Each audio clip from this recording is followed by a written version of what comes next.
Anche tu fai parte di un team sportivo e hai bisogno di un nuovo kit?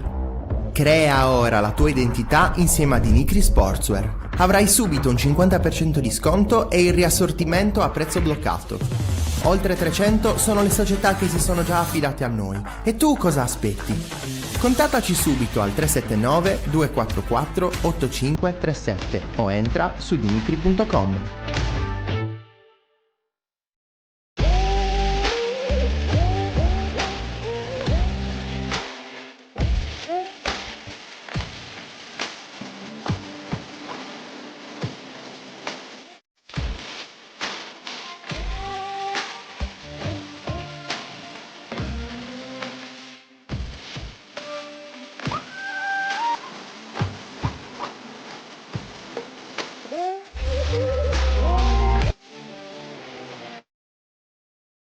Buongiorno 131, la diretta, l'esclusiva, tutto in uno, ospiti speciali, non manca nessuno. Buongiorno 131.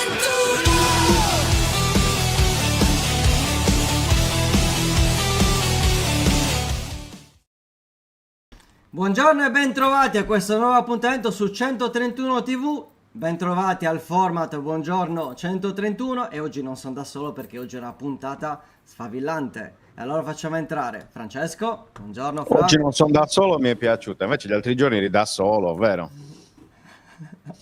Buongiorno a tutti, buongiorno anche Buongiorno, a te, ben svegliato, ben caro trovato. Luca, capito? Subito facendo le distinzioni. Solo perché oggi c'è Matteo Zizzola, non ho capito. Esatto. Siccome c'è Matteo Zizzola, allora Esatto. oggi, capito? Buongiorno Zizzo.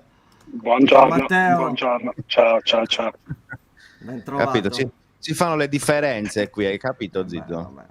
Era questa dei capelli, Esatto, maledetti. Ho anche di età, scusa. ho anche di età, sì, però. Capito. Vabbè, siamo tutti e tre nei 40, comunque volevo ricordarvi. Io sono il più giovane, però siamo tutti e tre nei 40. Va bene, giornata leggera. Fresca. Sarà una puntata molto leggera questa, quella di stamattina. Infatti c'è Matteo Zizzola per due motivi. Il primo perché chiaramente si parlerà di mercato, vista la serata folle di ieri, ma anche perché poi uno degli ospiti è un grande amico di Zizzo, ovvero David Day, per cui insomma era giusto anche averli entrambi, ecco, in questa diretta. Zizzo, Sì, iniziamo subito? Cosa dici? In attesa che sì, arrivi sì, Davide, sì. perché abbiamo Direi. 5-6 Hai minuti. detto bene, sono qui per quanto voi siete bellissimi, ma mi fa molto piacere che ci sia Davide, quindi mi farà piacere salutarla appena arriverà. E poi sono probabilmente la calamita migliore per ricevere eventuali insulti riguardo a quello che magari si dirà su quanto accaduto ieri, che di base è semplice. Il Cagliari aveva due giocatori principalmente in vetrina sui quali si sarebbe potuta prospettare un'uscita a seconda dell'arrivo di offerte irrinunciabili o quasi irrinunciabili. Entrambi i giocatori nelle ultime 36-48 ore sono praticamente o ufficialmente usciti, come nel caso di Zortea che è stato ufficializzato dal Bologna, o sono, praticamente manca solo l'ufficialità, in direzione Firenze, come nel caso di Piccoli. Faccio una piccola premessa giusto per scaldare il clima.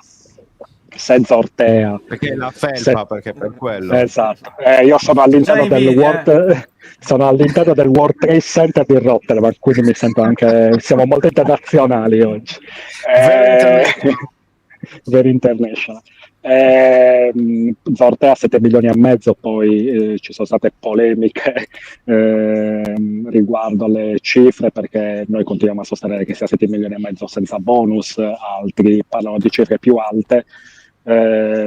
Continuiamo a tenere la linea sui 7 milioni e mezzo senza bonus. Può essere anche che il cartello di Zortea sia costato qualcosa in più, includendo le commissioni per agenti, intermediari e vari, però questo non riguarda il Cagliari, riguarda la Fiorentina. Poi se la Fiorentina a bilancio lo metterà a 8,5 sarà un altro discorso, perché ovviamente le commissioni vengono pagate da chi acquista, però il Cagliari riceverà 7 milioni e mezzo senza bonus. E qui in questo caso magari una cessione leggermente inferiore alle aspettative, che erano intorno ai 10, facciamo anche 9. Dopo la stagione che ha fatto, Luca mi insegna molto fantacalcistica più che calcistica. Infatti. La sua valutazione si pensava, perché ultimamente quando si parla di mercato si tende a valutare troppo il discorso dei bonus fantacalcistici piuttosto che quello che uno presenta in campo. Gli scout non guardano quanti più 3 ha fatto un calciatore durante l'anno, ma guardano le sue prestazioni all'interno dei 90 minuti. Diciamo che la valutazione di Zortea corretta sarebbe stata 10, onestamente, secondo la mia opinione, a prescindere da tutti questi discorsi. 7,5 però è una buona via di mezzo, perché va considerato anche che il giocatore voleva andare via, e arrivare fino al 31 agosto senza risolvere questa questione probabilmente avrebbe portato a dover accettare dei termini diversi, magari economicamente identici, ma con un prestito con diritto di riscatto o cose di questo tipo. Si è creato un effetto domino particolare che poi riguarderà anche Piccoli. Questa è la mia opinione per quel che riguarda Piccoli. Per il Zortea è abbastanza evidente. Zortea ha praticamente sfruttato il Cagliari, il fatto che il Bologna non abbia chiuso Zanoli, nello stesso momento si è infortunato Holm, e da qui l'accelerata di Felsini per il difensore, per l'esterno difensore, è una parola grossa del Cagliari. Ho letto un commento passare, la plusvalenza del Cagliari di 3,75 milioni, perché è vero che l'ha pagato 5, che lo sta vendendo a 7,5, però a bilancio Zortea a 3,75 perché è stato ammortato 1,250 dopo il primo anno sui 4 di contratto che aveva. Quindi questo a livello di bilancio. Poi ovviamente a livello di acquisto, se uno lo prendi a 5 milioni e lo rivendi a 7,5, ci sta che si possa pensare che si sarebbe voluto vendere qualcosa in più, questo non lo metto in dubbio. Entriamo poi sul discorso di Piccoli. Piccoli per me personalmente, ma credo che sia una cosa quantomeno incontestabile, è stata un'operazione clamorosa da parte del Cagliari, perché un giocatore pagato 12 milioni a giugno con il riscatto, venduto dopo nemmeno 2 mesi a 25 più bonus, che arriverà quindi più o meno a 30 milioni, è un'operazione dal punto di vista economico che era impossibile rifiutare. Se pensiamo al Lecce che ha venuto Kristovic alle stesse cifre, se pensiamo al Milan che sta acquistando Boniface o Boniface, come vogliamo pronunciarlo, sempre a 30, è una società come il Cagliari, ma non solo il Cagliari, anche altre società facendo le dovute proporzioni, se rifiuta un'offerta di questo tipo, poi vuol dire che Piccoli intanto resta scontento, secondo gli devi aumentare il contratto, terzo ti si forma la fila di giocatori per avere un aumento comparabile a quello di Piccoli a livello di percentuali rispetto allo stipendio precedente. Quindi è un'operazione che andava fatta dal punto di vista economico senza nessun dubbio. Poi va da sé che nel momento in cui c'è di Piccoli a quelle cifre e praticamente ritorni di tutto quello che hai investito fino a oggi, ti arriscati e tutto, ci si aspetta normalmente che il Cagliari lo rimpiazzi, perché sia le tempistiche poco prima della prima giornata di campionato, sia il fatto che comunque stai togliendo il tuo attaccante principale dalla rosa, è ovvio che adesso poi l'ambiente, come è giusto che sia, aspetti al VAR con la società per capire chi arriverà al posto di Piccoli.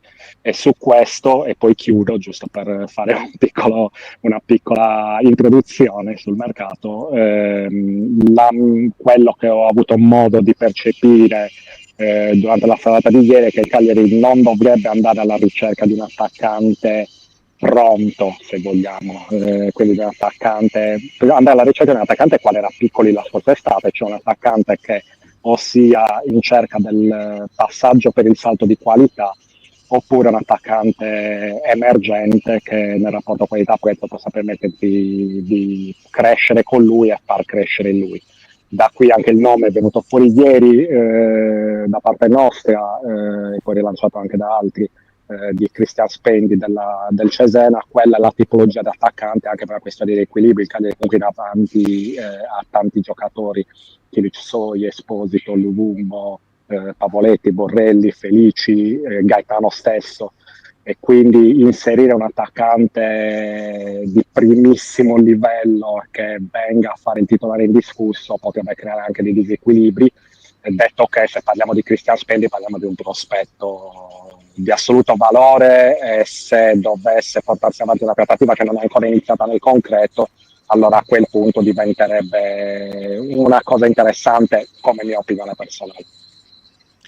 Non a caso su Spendi c'era la stessa Fiorentina, si è parlato del Napoli, si è parlato di tante squadre di primo piano. Metterlo in dubbio, onestamente, come ho letto in qualche commento, probabilmente di persone che non l'hanno mai visto giocare, che non conoscono anche la sua carriera, che ci sta, perché poi quando parli di un giocatore di 22 anni che ha giocato soltanto in C e in B, è anche comprensibile che non tutti lo conoscono, ma sicuramente chi conosce meglio di determinate persone, ovvero tra gli addetti ai lavori, sia il mercato di Serie B, ma soprattutto il mercato dei giovani. Insomma, Spendi è uno degli attaccanti più in voga negli under 23. Chiaramente sarebbe una scommessa anche lui, perché giustamente, come diceva Zizzo, è un giocatore che è ancora in costruzione in qualche modo, ma andatevi a vedere l'anno che fece in Serie C a Cesena, l'anno in cui il Cesena vinse e stravinse a un certo punto il girone B, nonostante una ottima Torres che arrivò poi alla fine seconda in quel campionato. Spendi era la punta di diamante di una squadra di giovani terribili che fecero poi davvero la differenza con Toscano in panchina, e dall'anno scorso poi con Michele Mignani. Ma vedo che abbiamo David Day collegato, Luca. Esatto, lo facciamo entrare subito. Eccolo qua. Buongiorno Davide, ben trovato. Grazie, buongiorno a tutti voi. Buongiorno Davide, amico di 131 oltre che di Zizzo, sia chiaro, perché poi non vorrei che poi Ciao Davide. passasse il Marco. messaggio sbagliato. Assolutamente. Intanto David, come stai? Che è la domanda che fa sempre Stefano Rappone a Tintoria, la prima domanda, un po' per sciogliere anche un po' i convenevoli, insomma, come stiamo? Abbastanza bene, dai, è ora, anche se afflitto da una fastidiosa sciatalgia, però sono i guai dell'età, evidentemente superati i 50 vengono fuori tutti i problemini fisici. Anche prima. Purtroppo anche prima. Ti posso garantire anche prima, perché io ho 40 e ho lo stesso la sciatalgia, quindi questo purtroppo è così. Zizzo, passo a te la palla immediatamente. Sì, intanto saluto David, che è la causa della mia presenza qui, io lo volevo dire. Ho colto l'occasione appena ho saputo che saresti stato qui con noi. Sì, David, ovviamente c'è Fiorentina-Cagliari, c'è Cagliari-Fiorentina in arrivo, quindi quale persona migliore per parlare di quello che arriverà, però quello che volevo sapere da lui è cosa ne pensa del passaggio di Piccoli dal Cagliari alla Fiorentina, e qual è la sua idea dal punto di vista tecnico, senza stare a entrare nelle valutazioni e nel discorso economico, proprio dal punto di vista tecnico. Ma è chiaro, se non possiamo fare una valutazione in questo caso che riguarda solo l'aspetto tecnico, altrimenti la situazione, diciamo, è chiaramente dovremmo parlare di una grande perdita dal punto di vista tecnico, perché Piccoli, al di là dei gol che comunque ha fatto anche l'anno scorso, era comunque una presenza costante nell'attacco del Cagliari, insomma impegnava sempre le difese avversarie sotto ogni punto di vista, era stata un po' la consacrazione sua l'anno passato. È chiaro che va fatta una valutazione complessiva in questa settimana, insomma due che ormai vengono date per ufficiali, due diciamo perdite importanti, perché ci aggiungiamo anche quella di Zortea, che tra l'altro è stato un mio giocatore a Cremona. Però vedendo le cifre che sono uscite, sono quelle cessioni che è particolarmente complicato poter dire di no. Se entrano questi oltre 30 milioni di euro nelle casse del Cagliari è ossigeno puro, quindi va fatta una valutazione complessiva. E sentivo prima, quando ero dietro, che parlavate di Spendi, insomma sono tutti profili giovani e molto interessanti. Probabilmente il Cagliari in questo momento tenterà di proseguire facendo, tra virgolette, investimenti su questi ragazzi giovani, con la speranza poi di avere plusvalenze come sono state fatte in queste operazioni qui di Piccoli e di Zortea. Vanno sostituiti però, insomma, ecco, in maniera adeguata, perché il campionato di Serie A non perdona, lo sappiamo. Davide, ti faccio subito una domanda che abbiamo fatto anche i giorni scorsi, perché puoi ben capire, insomma, su questa roba di Piccoli. ieri è arrivata esplosa un po', però era nell'aria di fatto che potesse partire. E con gli ospiti dei giorni precedenti, insomma, un po' si è arrivati tutti più o meno alla stessa idea, cioè nel senso, ok, il discorso del Cagliari è abbastanza chiaro, cioè ti arriva un'offerta che tra l'altro, va detto, era stata già dichiarato dal presidente Giulini, cioè se arriva un'offerta impossibile noi lo vendiamo. L'offerta impossibile è arrivata, tra l'altro in un periodo in cui sembrava quasi oramai impossibile che potesse arrivare questo tipo di offerta, invece l'infortunio di Lukaku ha scoperchiato un po' il vaso e ha riaperto, ha fatto ripartire il giro di attaccanti. Comunque, lato Cagliari direi che ci sono pochi dubbi, un'offerta del genere non si può rifiutare. Lato Piccoli, tutta questa voglia di andare a fare la riserva a Firenze? Cioè, non poteva restare un altro anno a Cagliari, confermarsi, consacrarsi, magari andare in nazionale, perché anche secondo me poi il fatto che un giocatore del Cagliari possa andare in nazionale è stata sdoganata un po' questa cosa che magari esisteva tanti anni fa. Cioè, forse gli sarebbe convenuto stare un altro anno a Cagliari, confermarsi, consacrarsi. E invece l'impressione è quella che, e non voglio fare un discorso da boomer, però che rispetto a prima questo tipo di giocatori abbiano subito fretta di andare a giocare in grandi squadre, che abbiano subito fretta di andare a guadagnare tanto, a mettersi in mostra, forse anche facendo un passaggio in meno a livello di gavetta.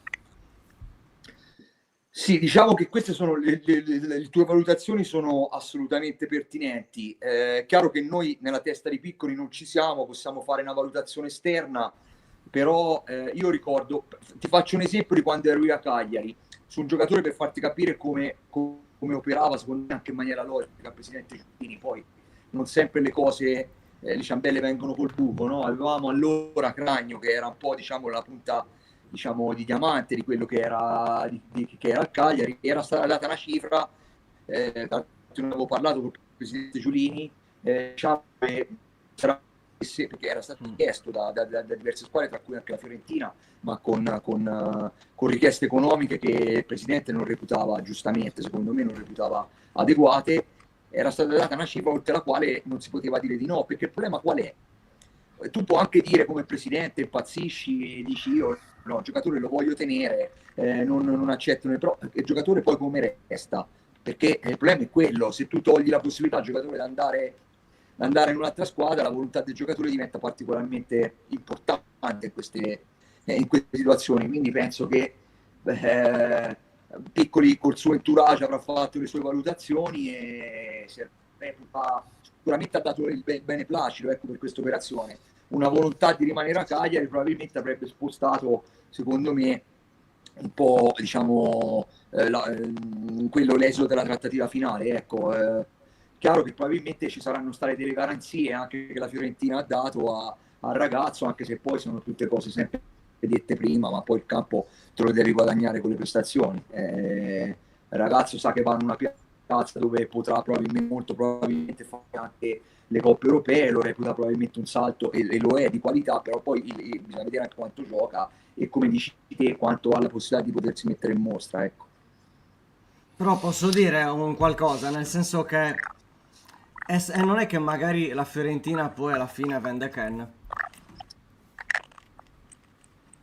Ma tutto può essere, tutto può essere, perché come ha detto prima, partendo da Lukaku parte un domino di mercato, un domino di situazioni che può venire fuori. In questo momento qui appunto ci sono poi in un ruolo specifico, un po' l'attaccante, un po' come il portiere, un ruolo veramente particolare, no? Quando parte una casella si muove un po' tutto può essere, non deve, questo secondo me il Cagliari si è deciso di vendere Piccoli, di vendere Zortea, di incassare questa cifra, deve pensare a come sostituirli in maniera adeguata e a come, diciamo, rimpinguare a livello economico quelle che sono comunque le spese che negli ultimi anni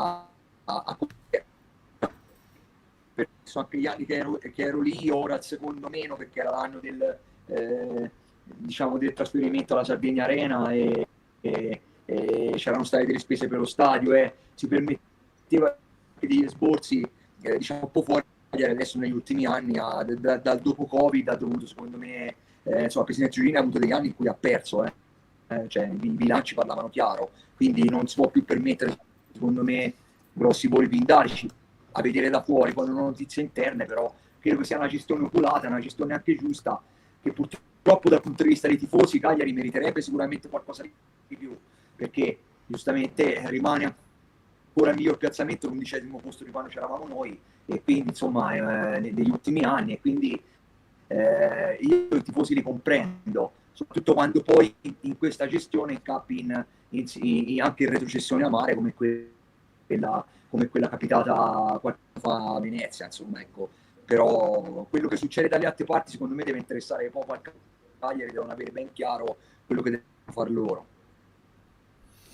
Sì, hai detto bene, Davide. Tra l'altro poi abbiamo visto prima anche lo specchietto del Corriere dello Sport. Praticamente in questo momento il saldo della campagna acquisti del Cagliari è in negativo di 25,7 milioni, stando più o meno alle quelle che sono le cifre uscite insomma in queste settimane, in questi primi mesi di mercato estivo. Con i 25 milioni più bonus, di fatto il saldo torna a zero o comunque in positivo. Zizzo, ti coinvolgo perché chiaramente una delle cose, uno dei temi sull'uscita di Piccoli, abbiamo detto di Spendi, ovviamente, che è uno dei nomi, non è il nome, sia chiaro, è uno dei nomi che interessa al Cagliari come profilo, come tipologia, cioè quel giocatore giovane che ancora deve svilupparsi, ecco, in qualche modo, così come è stato Piccoli lo scorso anno, tanto per capirci.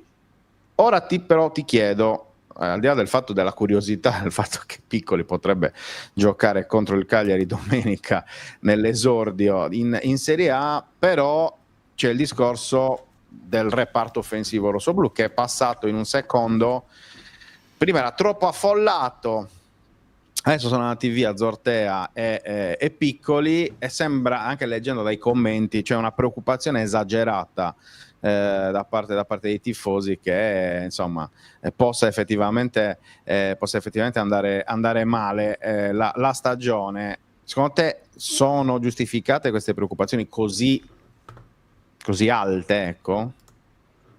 Allora, io credo che il discorso si debba anche un po' spostare da quello che è il centravanti e Piccoli. Certo, il centravanti ti sposta tanto, credo che il Cagliari qualcosa la farà, ma non qualcosa di trascendentale, cioè nel senso Spendi è un giocatore che può essere buono, ma che ovviamente difficilmente ti può dare qualcosa nell'immediato. Credo che però queste cessioni debbano servire per sistemare quei buchi che ci sono in altri reparti, che sono soprattutto in un altro reparto, che è la difesa, che sono buchi importanti e buchi che possono essere decisivi, perché le salvezze, ma non solo le salvezze, partono da una spina dorsale, da una solidità del reparto arretrato che al Cagliari in questo momento manca. Intanto perché c'è la questione Luperto bisogna vedere come sta e quando starà bene. Ti manca un vice Mina, perché Mina a 38 partite non te le fa. Ti manca, se vuoi andare via Di Pardo, ti manca un vice Zappa o un titolare di Zappa, ti manca un terzino sinistro, faccio le conti della serva, ti mancano 3 difensori, e questo, secondo me il Cagliari si deve concentrare su questo per migliorare l'11. Poi l'attacco, se vogliamo, c'è Esposito che ha fatto 8 gol, Piccoli ne ha fatto 10. Ora io non butto quello che Piccoli ha fatto a Cagliari, ci mancherebbe anche giocatore importantissimo, giocatore che secondo me non ha fatto una scelta ottimale per il suo futuro, ma questo è il mio parere personale, è che però nel lungo termine, un 2001, ha delle potenzialità ancora inespresse che lo potranno rendere un giocatore di livello ben più alto di quello che ha dimostrato l'anno scorso. Però Esposito è un giocatore che comunque anche lui è valido, deve ancora sbloccarsi e potrebbe fare lo stesso percorso che ha fatto Piccoli l'anno scorso e ha anche esperienza in A. Kiric Soy è un giocatore del 2005 che va aspettato, come ha detto Pisacane, però è un giocatore che comunque ha esperienza del Besiktas, non in una squadra di secondo livello, non solo in Turchia, ma proprio a livello europeo. Poi c'è Luvumo che è sempre atteso, però magari un qualcosa in più potrà darlo. C'è Gaetano che ce ne siamo dimenticati, però è un giocatore importante per il Cagliari. E quindi c'è Borrelli che può essere una buona riserva quando assieme a Pavoletti, quando la vuoi buttare un po', come si dice in cacciara, con palloni lunghi e cercare di trovare la torre. Quindi il Cagliari secondo me nel reparto avanzato è ben messo, manca ovviamente hai tolto Piccoli, questo non si può negare, devi un attimo fare qualcosa lì, però io personalmente sono un po' più preoccupato di altri dettagli all'interno della rosa del Cagliari, più del centravanti e Piccoli che è andato via. Il Cagliari l'anno scorso è stato penalizzato, i Piccoli sui gol li ha fatti, quello che è mancato al Cagliari sono i gol di altri reparti. Aver portato Floruscio ti aumenta possibilmente la quantità di gol a centrocampo che sono fondamentali. Il Cagliari sono anni che non ha un centrocampista che segna, quindi quello è un aspetto fondamentale. Zortea per me era un di più nel sistema che si sta cercando di creare, perché non è un terzino, è un quinto, ma il Cagliari sta pensando da tempo di non giocare più coi quinti, quindi anche lì ti diventa un'ala, in ala sei abbastanza coperto. Secondo me il Cagliari dovrà utilizzare i soldi di Piccoli, parte dei soldi di Piccoli, non tutti, per rinforzare il reparto arretrato, perché è fondamentale.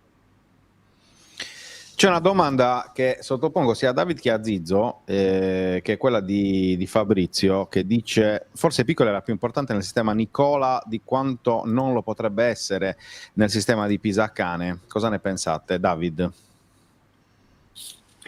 Ma ascoltavo anche il ragionamento che ha fatto Matteo, mi trova concorde praticamente su tutto. L'unica cosa mi sembra a livello di caratteristiche tra Piccoli e Esposito c'è una differenza, nel senso che Piccoli comunque è un giocatore, paradossalmente è più una prima punta, è più un giocatore che impegna. Esposito lo vedo più un giocatore diciamo di profondità, probabilmente penso anch'io come Matteo che cercheranno un giocatore un pochino più strutturato per avere anche qualche centimetro più davanti, magari però prendendo una sorta di scommessa come anche futuribile come può essere Spendi.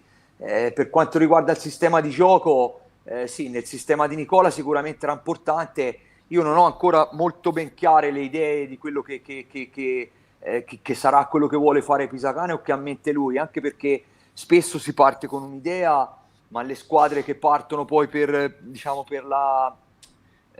non retrocedere sono costrette anche a cambiare in corsa quando magari le cose non vanno tanto bene. Quindi, che ne so, per esempio, nella mia testa vedo come sostituto di Mina, paradossalmente, visto che nella partita con l'Entella è stato impiegato in difesa, un sostituto di Mina potrebbe essere anche De Iola, ecco, perché per caratteristiche, se deve giocare dietro, paradossalmente è più indicato, e magari sfruttarlo in quella situazione lì, visto che ci ha giocato anche in passato. Sì, però sugli esterni e sui centrali sicuramente va fatto tanto, quindi è un po' da scoprire il discorso del sistema di gioco e di quelle che sono le idee che proporrà Cagliari, al di là di quelle che sono le aspettative e le frasi che vengono dette in fase di precampionato, che poi contano il giusto. Già da sabato nella partita con la Fiorentina cominceremo a capire. È un'occasione importante questa, perché beccare la Fiorentina ora nel mezzo tra un'andata e un ritorno di conference, un viaggio in Ucraina, insomma è una partita che il Cagliari deve cercare di sfruttare al meglio. Zizzo, al volo su questo?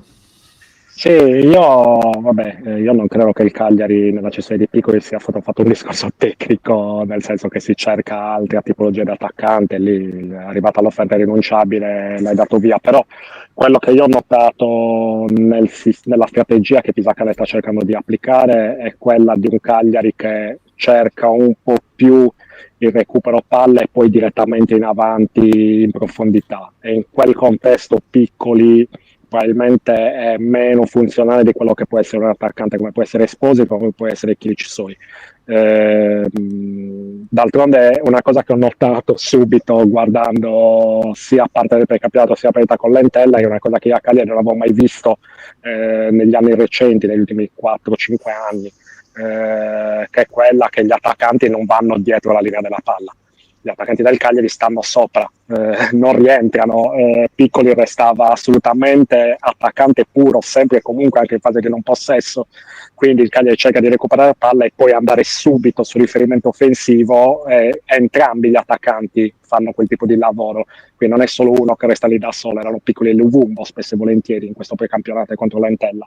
Quindi credo che avere caratteristiche di attaccanti che ti permettano di andare direttamente verso la porta senza usare il pivot, senza aspettare che salgano anche gli altri, ma che ti permettano di trovare impreparati gli avversari non appena gli rubi il pallone nella zona di metà campo, possa essere una caratteristica di questo Cagliari e possa sposarsi bene con gli attaccanti che ci sono a disposizione adesso, anche senza Piccoli. Ripeto, detto che secondo me con una cessione di questo tipo è giusto che l'ambiente, ma è giusto anche a livello logico che si pensi a rimpiazzare i Piccoli con un attaccante magari leggermente diverso, non strutturato di fisico, anche perché, e chiudo, l'ambiente ha sempre contestato negli ultimi anni l'eccesso utilizzo dei palloni lunghi da parte del Cagliari. Ora, se cerchi di fare un tipo di gioco che evita il più possibile questi palloni lunghi, ci sta a non avere quel giocatore che i palloni lunghi te li raccoglie. Sì, tra l'altro va anche detto che per quanto possa contare poi alla fine nella sua carriera da allenatore della Primavera, raramente ha avuto Pisacane ha avuto il centravantone, diciamo così, cioè quantomeno come titolare. Aveva un giocatore come Bolzan l'anno scorso che era sicuramente strutturato ma non un gigante lì davanti. Meglio invece un giocatore più di velocità, più di ripartenza, come poteva essere Treppi, come lo stesso Vinciguerra, facendo ovviamente le debite proporzioni tra campionato Primavera e Serie A, però ecco, proprio come idea di gioco, evidentemente per Pisacane e per il suo staff, avere la boa lì in avanti può non essere effettivamente un qualcosa di irrinunciabile. David, ti chiedo una domanda ovviamente da esperto, da portiere, e ovviamente non può che essere su Elia Caprile, perché spesso secondo me in questa estate ci si è concentrati di più su altri ruoli, perché il mercato appunto ha portato anche a parlare di altri giocatori e di altri ruoli, ma forse si sta sottovalutando il fatto che il Cagliari riparta quest'estate da un giocatore come Elia Caprile, che ha voluto restare in Sardegna, rinunciando anche a possibilità di club più blasonati del Cagliari, per andare a fare il secondo, pur di giocare, pur di crescere, pur di continuare insomma in questo percorso per diventare un giocatore importante per la Serie A. E quindi ti chiedo intanto chiaramente un giudizio su Elia Caprile e soprattutto quanto potrà essere decisivo in questa stagione del Cagliari. Allora, a me Caprile piace moltissimo, un portiere straordinariamente reattivo, bravissimo tra i pali, portiere che quando l'ho visto a Empoli il primo anno in A mi aveva dato la sensazione che doveva migliorare, e penso che lo debba fare ancora, anche se dei passi avanti si sono visti sulla gestione delle palle alte, e poi comunque è quello che ti permette di fare veramente la differenza, anche perché ha una struttura comunque che gli può permettere di essere più protagonista. Quest'anno avrà secondo me l'opportunità di lavorare anche con Luca Bucci, che oltre che un amico reputo uno dei migliori preparatori che ci sono in circolazione, quindi secondo me sarà un aspetto di crescita anche questo per lui. Per quanto riguarda l'essere protagonista, è un portiere che in Serie A gioca in una squadra che lotta per non retrocedere e sarà sicuramente sollecitato tantissimo. Questo per lui veramente è un anno che gli potrebbe aprire,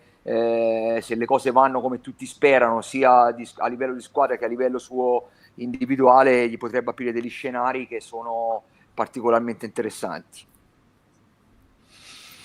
Molto bene, molto bene. Va bene ragazzi, secondo me possiamo anche salutare Davide e Matteo, anche perché vi abbiamo rubato già troppo tempo. Davide, ovviamente la prossima volta speriamo di doverti disturbare passando da addetti stampa delle società e via dicendo, perché vorrebbe dire che sei di nuovo sul campo, anche perché insomma non è per piaggeria, però insomma chi ti ha conosciuto a Cagliari sa quanto effettivamente sia un professionista di assoluto livello, e vederti sul divano, insomma, oggi ci fa piacere perché sei con noi, però insomma sappiamo che il tuo posto è un altro, va bene? Vi ringrazio di tutto, dai, anche di aver pensato, mi fa piacere quando posso, vi seguo comunque sempre appunto per rimanere aggiornato su quelle che sono le notizie sul Cagliari e comunque sulla Sardegna in generale, che comunque è rimasta veramente nel mio cuore. Quindi grazie di tutto e un abbraccio grande a Matteo. Poi racconteremo degli aneddoti su Matteo, ma li racconteremo le prossime volte. Come Faremo una se... puntata solo su questo, ovviamente. No, faremo una puntata solo per gli abbonati, quindi solo per gli abbonati Gold, mi raccomando, quindi dovete pagare per sentire guarda, gli aneddoti su Zizzo. Chiudo in concomitanza con quello che è stata la morte di Pippo Baudo di questi giorni. Paradossalmente su Zizzola, come diceva sempre Pippo Baudo, potevi dire Zizzola l'ho scoperto io. L'ho inventato io. Ha perfettamente ragione. Ha perfettamente ragione. Confermo assolutamente. Vabbè. E con questa massima direi di poter salutare e ringraziare davvero ancora David Day. David, anche per te, quello che diciamo sempre per gli ospiti di questa rubrica, andremo avanti per tutto l'anno, quindi magari ti ridisturberemo anche più avanti, va bene? Sì, guarda, ho fatto l'abbonamento a DAZN ieri per seguire, l'anno scorso ho tenuto Sky, quindi il Cagliari lo vedevo più di rado. Ieri ho fatto l'abbonamento perché quest'anno molto bene. me lo voglio seguire con attenzione. Molto bene, va bene. Grazie a David Day e grazie ovviamente anche a Matteo Zizzo. Noi ci vediamo. Ciao, ovviamente. Buon proseguimento. Buon proseguimento. Buona giornata. Ciao. Saluta tutti. Ciao a tutti. Ciao. Luke. Eccoci qua. Perfetto. No, non è compreso. Bell'antipasto, non è compreso. Allora, se volete scrivete a me e senza abbonamento mi pagate così, insomma, sull'unghia. Sto scherzando, ovviamente, che poi non sia mai che qualcuno faccia lo spiritoso e mi segnali. Poi ti clippano e ti mandano. Te lo immagini? Il mondo è pieno di carogne, quindi sappiamo che il mondo è pieno di carogne. Allora, prima di collegarci con Andrea Giannattasio, uno dei massimi esperti di fatto di Fiorentina, oltre che amico di Luca Di Leonardo, facciamo un rapido anche riepilogo di quello che è successo ieri anche sul mercato, perché ho visto che ci sono tante domande anche di mercato. Difesa. A Fresco siamo messi bene perché ha sistemato, caro Stefano, ha sistemato l'aria condizionata. È successo il miracolo ieri, il miracolo. Buon LDL. Allora, abbiamo detto di Piccoli. Io dico la mia su Piccoli molto rapidamente. Sapete che ne abbiamo parlato abbondantemente anche nei giorni scorsi. Io spesso nei miei pezzi di analisi anche sul mercato e quant'altro, se ve le andate a leggere, è tutto scritto, quindi non ci sono pochi dubbi. Io ho sempre sottolineato il fatto di un mercato con la spada di Damocle chiamata Zortea e Piccoli, e tutti mi dicevano vuoi vendere i giocatori, insomma me ne hanno detto di ogni tipo fondamentalmente, e semplicemente io non è che avessi particolari idee, particolari notizie. Grazie mille. Grazie a Stefano. Non è che avessi particolari in più rispetto magari anche ad altri colleghi, semplicemente era una lettura della situazione. Cioè, nel momento in cui Giulini va in conferenza stampa e dice se arriva l'offerta irrinunciabile per Piccoli si vende, se Zortea sapevamo bene tutti che chiaramente fosse un giocatore in uscita, non ci si può stupire se oggi, cioè se in 2 giorni sono partiti Zortea e Piccoli. Potevano partire prima sicuramente, ma Lukaku si è fatto male 3 giorni fa, 4 giorni fa, quando era, insomma, e tutto si è sbloccato lì fondamentalmente. Quindi se è arrivato Esposito, se è arrivato Chilixoi, se il Cagliari ha fatto determinate operazioni, va in quella direzione. E se è stato venduto Piccoli ora, se vi ricordate, giorni fa sono stati messi in discussione giocatori che fino a un mese fa, fino a 2 settimane fa, non erano in discussione, a partire da Luvumbo, ma lo stesso Felici, Obert e quant'altro. Per cui, insomma, tendenzialmente bisogna anche rendersi conto un po' di questo, che non vuol dire essere uccelli del malaugurio, perché non dico cugurre, perché sennò Andrea non capisce che cosa vuol dire, ma glielo spieghiamo poi magari come entra, ma semplicemente aver letto un po' la situazione. Per quanto riguarda gli altri nomi, avete visto, ieri abbiamo dato appunto la notizia di Spendi, ne abbiamo già parlato. L'altro nome Palestra, che è un giocatore che interessa al Cagliari, ma bisogna capire se l'Atalanta si è interessata invece a darlo in prestito e in quali forme, quindi se in prestito secco, prestito con diritto, prestito con obbligo, insomma questo non lo sappiamo ancora, però è un giocatore che interessa, che potrebbe fare il sostituto di Zortea, ma senza essere Zortea dal punto di vista anche del peso nella squadra, perché cioè, se tu hai Zortea a disposizione lo devi far giocare, se tu hai Palestra non è che sei così costretto a farlo giocare, no? Visto che comunque è un giovane, non è neanche tuo, certo. Esatto, non è neanche di tua proprietà. L'altro nome è Salaheddin a sinistra, molto molto vicino, credo in prestito poi alla fine dalla Roma, che andrebbe a sinistra, insomma, a coprire il vuoto, cioè non il vuoto, il posto, cioè lo slot che il Cagliari sta cercando sull'esterno sinistro. Sui difensori non ci sono nomi particolari, se non quello di smentire in maniera praticamente categorica il ritorno di Andrea Carboni per 1000 motivi. È stato smentito dal club, è stato smentito dal giocatore, quindi non so come sia nata questa voce, insomma ci sono sono delle condizioni che rendono molto molto molto molto complesso anche un possibile ritorno appunto di Andrea Carboni, che personalmente io mi piacerebbe tanto, perché insomma è anche un amico di 131, mi farebbe piacere rivederlo, ma mi sembra che sia veramente qualcosa di improponibile. E prima di dare la parola ad Andrea, prima ho letto un commento forse su qualcuno che diceva su Spendi che io avrei fatto una smorfia per dire che era irraggiungibile. Ragazzi, non mi risulta di aver fatto niente di tutto questo, forse è stato un misunderstanding, quindi non saprei. Comunque sui difensori stiamo lavorando, ok? Quindi appena abbiamo notizie, lo sapete, non ce le teniamo per noi. Prego, Di Leonardo. La facciamo entrare. Eccolo qua, buongiorno Andrea. Buongiorno a tutti. Ciao. Come stai? Buongiorno e benvenuto. Bene, grazie. Voi tutto a posto? Sì, abbiamo avuto un bel pomeriggio, ma penso anche voi. E ce l'avrete anche oggi, perché oggi la Fiorentina chiaramente va in campo per l'andata in Conference League nella sfida contro il Polizia.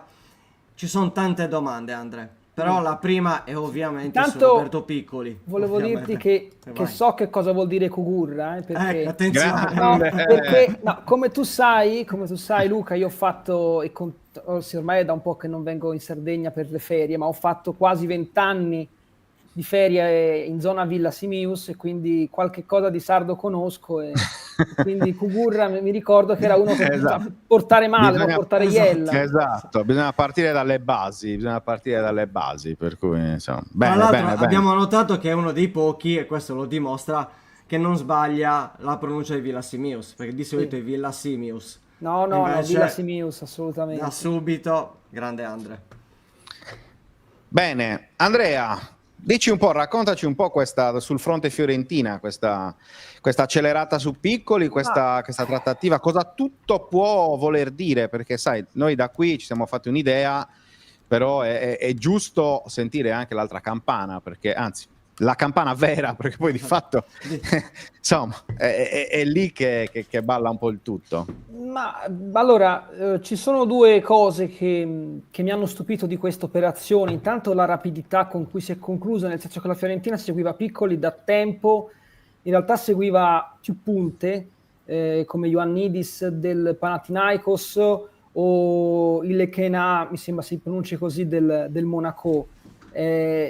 Però mi ha stupito la rapidità con cui si è chiusa questa operazione e soprattutto la cifra che la Fiorentina ha tirato fuori, che io non reputo sproporzionata, perché purtroppo le cifre che girano sono queste, soprattutto sui giocatori italiani sono queste. Io penso soltanto a un anno fa, quando l'Atalanta ha dovuto fare i conti con l'infortunio di Scamacca e nel giro di poco ha preso Retegui, che tra l'altro veniva da una stagione peggiore rispetto a quella di Piccoli dell'anno scorso a Cagliari, e ha speso più o meno la stessa cifra. Ecco, poi Retegui è diventato il capocannoniere dell'ultimo campionato.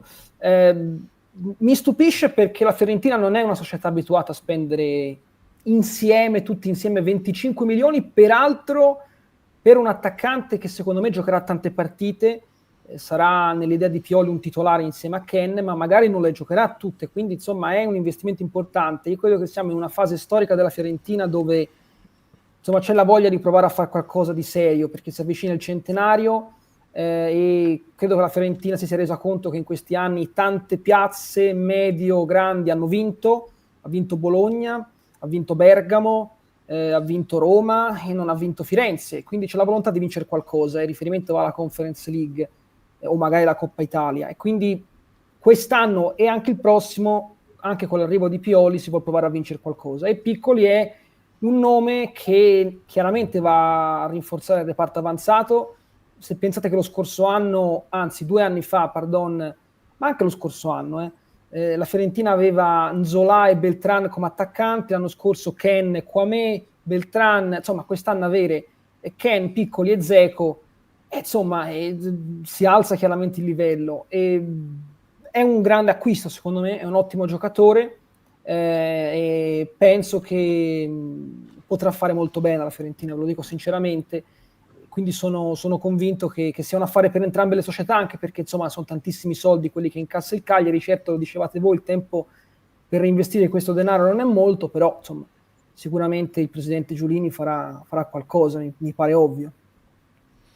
Sì, bisognerà capire poi quanto verrà reinvestito, perché poi Luca, l'altro discorso, no, che fanno tanti nei commenti, che hanno fatto già ieri, no? Li abbiamo letti, bisognerà capire quanto poi il Cagliari reinvestirà di questi 25 più bonus, anche se poi sono 25 diretti adesso. Andrea, hai detto una cosa secondo me molto, molto giusta, nel senso, quando hai detto mi stupisce il timing e anche le modalità di questa operazione. Sembra quasi che o meglio che ci fosse quasi un'altra squadra dietro pronta a portarglielo via, cioè ragionando così, no, tra noi ora qui mi viene da dire, ma perché la Fiorentina ha dovuto accelerare e accettare subito poi le condizioni del Cagliari, cioè trasferimento a titolo definitivo, tutti subito, non esiste il prestito con obbligo, cioè li voglio tutti e adesso, se lo vuoi è così, se no arrivederci. Cioè, come è stato fatto un po' con il Bologna per Zortea, però lì si parlava di 7 milioni e mezzo, cioè comunque intendiamoci, magari averceli 7 milioni e mezzo da investire, però ecco, ragionando così, dico una cifra chiaramente più limitata, più comprensibile. Qua 25 milioni, se non leggiamo dal Corriere, appunto è l'acquisto più costoso dell'era commisso, cioè sì, volendo quello più costoso è Gudmundsson. Siamo sui livelli di Gudmundsson, sì, che è stato pagato 27-28, ma comunque insomma ci sono anche dei bonus in questo contratto, quindi la cifra probabilmente arriverà più vicina ai 30 che ai 25. Ecco, quindi insomma effettivamente, cioè, colpisce un po' Guarda, colpisce anche me, cioè te l'ho detto, la Fiorentina è una realtà che negli ultimi anni è stata più abituata a vendere i suoi migliori giocatori che a comprarne di buoni, o almeno ne ha comprati di buoni nel momento in cui vendeva i migliori. Io leggevo anche i commenti di qualche tifoso che sta scrivendo, allora vuol dire che la Fiorentina vende Ken. No, non è questo l'indirizzo, cioè secondo me lo venderà tra un anno, perché poi l'investimento di Piccoli è prendiamo un 2001, lo facciamo crescere, tra l'altro Piccoli non ha mai nascosto di volersi ispirare a Ken o comunque di ritenere Ken l'attaccante più forte della Serie A, quindi secondo me può essere un anno importante per lui, e poi è plausibile che se dovesse fare una stagione, secondo me uguale all'anno scorso è molto difficile, ma comunque di buonissimo livello, la Fiorentina poi lo venderà e punterà tutto su Piccoli. Però ecco, l'investimento è questo, cioè di andare a potenziare nettamente un reparto che negli ultimi anni è stato carente. la Fiorentina, vi dicevo, è sempre stata abituata a vendere i pezzi migliori, a vendere Vlahovic, a vendere Nico Gonzalez. Questa è la prima vera estate dove al momento 21 agosto non è stato venduto nessuno. Ken non ha avuto offerte superiori ai 50 milioni dopo la clausola. C'è stato qualche interessamento su Comuzzo, c'è stato qualche interessamento su Gosens, ma la società non li ha messi in vendita. Quindi ripeto, mi sembra che ci sia l'aria di voler provare a fare qualcosa. Poi magari è un ciclo che dura 2 anni e tra 2 anni vendono tutti. Però ecco, visto che è arrivato Pioli, che peraltro è molto ben remunerato, è l'allenatore forse più pagato della storia della Fiorentina, 3 milioni all'anno sono tantissimi. Insomma, mi sembra, ecco, ripeto, che ci sia la voglia di provare a fare qualcosa, perché la goccia che ha fatto traboccare il vaso a Firenze è stata la vittoria della Coppa Italia del Bologna, che ha dato un po' la sensazione di voler dire cavolo, vincono tutti. La Fiorentina ha fatto tante finali in questi anni. Tra l'altro con italiani in panchina. Esatto. È stata veramente uno schiaffo morale, però, ma meritata la Coppa del Bologna. Certo. Però l'idea è, cavolo, hanno vinto tante piazze e la Fiorentina no, peraltro si avvicina il centenario che sarà nell'agosto 26, proviamo a fare qualcosa. Ecco, l'idea questa è, mi pare che, per rispondere anche alla vostra domanda, il timing dell'acquisto di Piccoli è arrivato clamorosamente nel giorno in cui Pioli ha parlato a Repubblica e ha detto: la società sa che cosa voglio, ho bisogno ancora di 2 acquisti importanti. Ora, importante lo aggiungo io, di 2 acquisti. Uno era il centravanti, ed è arrivato, e l'altro secondo me è una mezzala di grande spessore. Poi credo che la Fiorentina sia una squadra abbastanza completa. Allora ti chiedo su questo, perché entriamo un po' su quello che sarà la partita domenica. La Fiorentina gioca stasera all'andata della Conference, poi tra una settimana avrà il ritorno. È ovvio che dipenderà tanto dal risultato di stasera. E tra i vari commenti c'è appunto il fatto: ma non è che poi alla fine domenica Piccoli giocherà titolare con la Fiorentina contro il Cagliari? C'è questa possibilità, Andre? Anche se non si è praticamente mai allenato con la Fiorentina. No, non è nemmeno arrivato a Firenze, quindi mi sembra difficile. Cioè, io mi aspetto, stasera giocherà la formazione titolare, perché la Fiorentina vuole chiudere assolutamente la pratica stasera contro una squadra che magari fisicamente sta meglio, perché ha già 3 o 4 partite in campionato ucraino già fatte, ma insomma poi il valore è chiaramente più basso. Però la Fiorentina vuole provare a chiudere tutto stasera. E a Cagliari mi aspetto un po' di cambi, qualche cambio, non tanti, qualche cambio, però per esempio Dzeko secondo me a Cagliari non gioca, però può serenamente giocare 3-5-2 con una mezzala in più, che può essere o Fazzini o il rientro di Mandragora, che ho visto è stato convocato, e davanti Gudmundsson e Ken. Io Piccoli in campo dal primo minuto mi stupirei veramente tanto. Potrebbe essere magari a gara in corso, gli ultimi minuti, se la gara si mette male allora devi fare entrare un altro attaccante, però capisco la paura e la preoccupazione dei tifosi del Cagliari, ma il giocatore fisicamente penso sia ancora in Sardegna, cioè la Fiorentina tornerà stanotte a Firenze, domani farà scarico, anzi scusatemi, no, ho detto una sciocchezza, la Fiorentina stasera, domani mattina prende un volo e va direttamente in Sardegna, andrà al Forte Village vicino Pula e starà in Sardegna tutto venerdì e tutto sabato. Quindi ora che ci penso, caro Luca, mi si è accesa la lampadina, non escludo nemmeno che il giocatore resti in Sardegna e raggiunga la squadra al Forte Village. Guarda, mi si è accesa la lampadina. Quindi guarda, non lo so, anche perché insomma, ripeto, tornando a Piccoli è talmente poco il tempo che non credo possa avere l'opportunità di giocare dall'inizio.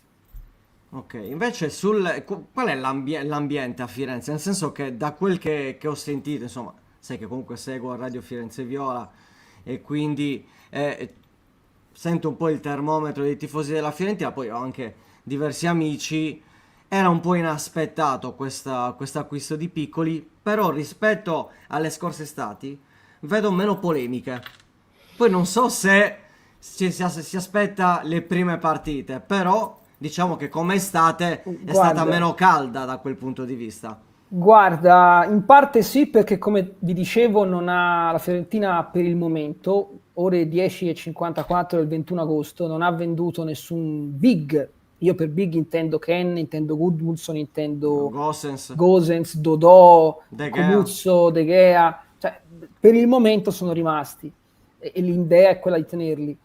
Sono arrivati buoni giocatori, soprattutto secondo me Fazzini è un giocatore interessantissimo, però se mi avessi fatto questa domanda ieri mattina ti avrei detto che un po' di maretta c'era, anche perché la Fiorentina ha perso l'ultima amichevole contro una squadra giapponese, quindi giocando malissimo, nonostante avesse fatto pochi giorni prima 2 grandi partite contro il Nottingham Forest e il Manchester United, nonostante tutto insomma si era creato del malumore. Poi è arrivato Piccoli, la città si è spaccata, non perché ritenga che Piccoli non sia un buon giocatore, ma perché c'è chi dice che è bello finalmente un attacco ben assortito, e questo è anche il mio pensiero, e c'è chi dice ma come 25 milioni per un attaccante di riserva, che poi riserva non sarà, ma non era meglio spenderli per un mediano? Cioè, non si è mai contenti. Io penso che la Fiorentina stia facendo un mercato intelligente. Se lo vuol chiudere al meglio deve prendere una mezzala forte, perché il destino di questa squadra secondo me è giocare a 3 a centrocampo e non a 2, perché se no insomma rischia di essere un mercato incompleto. Però hai ragione nel dire che un po' meno polemica quest'estate la stiamo vivendo, questo sì, forse è vero. E questa è già Anche una notizia perché a Firenze. quando si firma l'assegno da 25 milioni, insomma, tendenzialmente quello aiuta. No, Andrea, proiettiamoci chiaramente la partita di domenica, perché è vero che la Fiorentina oggi, appunto, come abbiamo già detto, gioca nel preliminare di conference, però a noi interessa ovviamente la partita di domenica. Che Fiorentina ci dobbiamo aspettare? Al di là di scelte di formazione, proprio in generale, cioè perché abbiamo detto che il Cagliari ovviamente parte con un nuovo progetto e sarà l'esordio in Serie A di Fabio Pisacane in panchina, ma anche per la Fiorentina insomma il ritorno di Pioli in qualche modo insomma con una sorta di rivoluzione rispetto a quello che era il progetto Palladino, insomma sappiamo bene. E poi ti chiedo anche un parere su Folorunsho, che voi a Firenze avete visto da gennaio a maggio dello scorso anno. Non ha fatto probabilmente neanche, cioè, possiamo dire in generale, non ha fatto benissimo l'anno scorso e non ha fatto quello che ci si aspettava anche dai tifosi della Fiorentina, però ti chiedo se magari sia stato anche impiegato male da Palladino. Molto male. No, allora parto da Folorunsho. È un buon giocatore, l'anno scorso è stato però gestito tatticamente male da Palladino, che lo aveva messo anche a fare, se non mi ricordo male, il quinto di centrocampo in alcune occasioni, e ha avuto anche delle discussioni con l'allenatore, quindi non è giudicabile la sua seconda parentesi stagionale della passata annata a Firenze, quindi non è stato un buon momento per lui. Già a Napoli aveva fatto pochissimo, quindi direi che per lui ricomincia un anno zero, ecco, in cui deve dimostrare di essere un giocatore sui livelli di Verona, dove l'abbiamo visto invece molto molto bene, al punto da fare interessare grandissimi club, ecco, ed arrivare in nazionale soprattutto. Esatto. E sul Cagliari, sì, devo dire che mi incuriosisce molto la scelta di Pisacane, che però ha dimostrato di aver fatto un grandissimo lavoro con la Primavera, perché insomma vincere la Coppa Italia in quel modo e sfiorare i playoff, perché poi per una questione di sconti diretti mi sembra il Cagliari non abbia fatto i playoff di scudetto Primavera, dico, esatto. Vuol dire aver fatto un grande lavoro, e avrà alle sue spalle un vice che conosciamo bene, perché era il vice di Pioli fino a un paio d'anni fa, che è Murelli, se non mi sbaglio, e quindi insomma un progetto interessante. Insomma, bisogna accettare, credo che il popolo sardo debba accettare anche dei passi falsi, ecco, dei giri a vuoto, perché poi se si fa un progetto su un allenatore giovane si devono accettare i pro e i contro di un percorso fatto con un allenatore comunque sia alle prime esperienze. Detto questo, la Fiorentina, ti ripeto, oggi gioca con la formazione titolare. Secondo me qualche cambio a Cagliari me lo aspetto, non tanti, perché siamo comunque a inizio stagione e voglio dire, bisogna cominciare veramente a testare la squadra titolare. E sarà una brutta partita perché per la Fiorentina il campo di Cagliari non è mai facile. Lo scorso anno vinse in un contesto stranissimo, con Ken che se n'era andato il giorno prima per motivi di famiglia. Insomma, fu una partita veramente strana e brutta, non fu una gran bella partita, nemmeno da parte del Cagliari che era partito forte. Quindi non lo so, mi aspetto una gara molto combattuta, però per la Fiorentina è fondamentale passare il preliminare di Conference, fondamentale, perché una rosa così lunga e assortita che ha la squadra non può non avere un terzo impegno oltre al campionato alla Coppa Italia l'anno prossimo, ecco, quindi è fondamentale superare il turno, penso che ce la farà senza grossi problemi, però serve iniziare benissimo già stasera. Quindi Molto molto bene. dipenderà da stasera, insomma, capire un po' anche che squadra alla fine andrà a giocare a Cagliari. Ovvio che se oggi, diciamo, si facile, può anche testare a Cagliari la formazione titolare. Qualora Sì. il risultato però non fosse positivo, l'obiettivo è più passare il turno in conference rispetto alla partita di Cagliari, se devi fare anche perché è difficile che uno faccia 3 partite in una settimana. Ok che inizio campionato, però deve anche stare attento poi ai questioni muscolari. Il riferimento magari va, per esempio, Dzeko, te l'ho detto, è Dzeko, un calciatore che assolutamente. secondo me in questo momento è indietro fisicamente, molto indietro fisicamente, quindi non lo sto vedendo benissimo, ma è un signore di 39 anni e ci può anche stare che a fine agosto non stia ancora bene. Sarei preoccupato del contrario se lo vedessi troppo in forma. E poi forse magari qualcosa a centrocampo, ecco.